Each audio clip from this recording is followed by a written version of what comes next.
LCB પોલીસે કાળુભારોડ નજીકથી એક્ટિવામાંથી English દારૂના જથ્થા સાથે એક ઇસમને ઝડપી લીધો। ભાવનગર એલસીબી પોલીસ પેટ્રોલિંગમાં હતી તે દરમિયાન ભાવનગર વાઘાવાડી રોડ પરિમોલ ચોક પાસે આવતા બાતમીને હકીકત મળી હતી કે એક્ટિવા રજિસ્ટર નંબર GJ0BP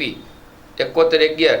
નો ચાલક પોતાના કબજા ભોગવતાની એક્ટિવા સ્કૂટરમાં બહારથી ભારતીય બનાવટનો પરપ્રાંત ઇંગ્લિશ દારૂનો જથ્થો રાખી હેરાફેરી કરે છે અને હાલ કાળુભારોડ પાસે આવેલ માલતીબેનના દવાખાના પાસે સમ્રાટ અશોક હાઉસિંગ સોસાયટી ફ્લેટમાં હાજર છે, જ્યાં બાતમીવાળી જગ્યાએ રેડ કરતા એક્ટિવામાંથી ઇંગ્લિશ દારૂના જથ્થા સાથે વિષ્ણુભાઈ ડોલાભાઈ ચોડાસમા રહે ઘોઘા રોડ આવાસ યોજનાવાળાને ઇંગ્લિશ દારૂના જથ્થા સાથે કુલ કિંમત રૂપિયા 33,800ના મુદ્દામાલ સાથે ઝડપી લીધા હતા, જ્યારે ભૈલુભા રણજીતજી ઉર્ફે ટેણુબા ગોયલ ફરાર થઈ ગયા હતા, જેને ઝડપી લેવા ચક્રો ગતિમાન કર્યા હતા।